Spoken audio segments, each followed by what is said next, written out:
Та бүхнийхээ гэр бүлийн боловсрол зориулан хүргэж буй цаврал хичээлийн маань өнөөдрийн дугаар хүүхэд хүмүүжүүлэх 5 аргачлал сэдвээр хүрч байна.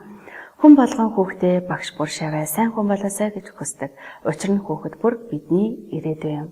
Хүүхдээ хүмүүжүүлж байхдаа эцэг эхчүүд эх орныхоо ирээдүйн төвхийг цаашилбал дэлхийн төвхийг хамт бичилсэж байдаг. Тэгвэл ирээдүгээ бүтээж байгаа эцэг эх тань зориулан хүүхэд хүмүүжүүлэх 5 аргачлалыг тавьж танилцуулъя. Нэгдүгээрт нь хайрал.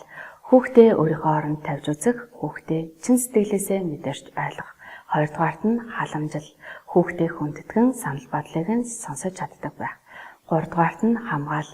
Хүүхдэд аав ээж минь намайг үргэлж хамгаалдаг гэсэн бат итгэл үнэмшлийг төрүүл. Дөрөвдүгээрт нь хүрэлц. Хүрлээр дамжуулан хүүхэд хайрлагдсан гэсэн мэдрэмжийг олж авч байдаг. Тиймээс та хүүхдээ хэрэг хэлгэндээ тэрэн төдий хэмжээгээр хүүхэд тань ухаалаг болно. 5-дугаарт нь харилцаа. Хамгийн их хэрэгцээ бол харилцаа байдаг. Та хүүхдтэйгээ харилцахдаа чин сэтгэлийн холбоо тогтоож байгаарай.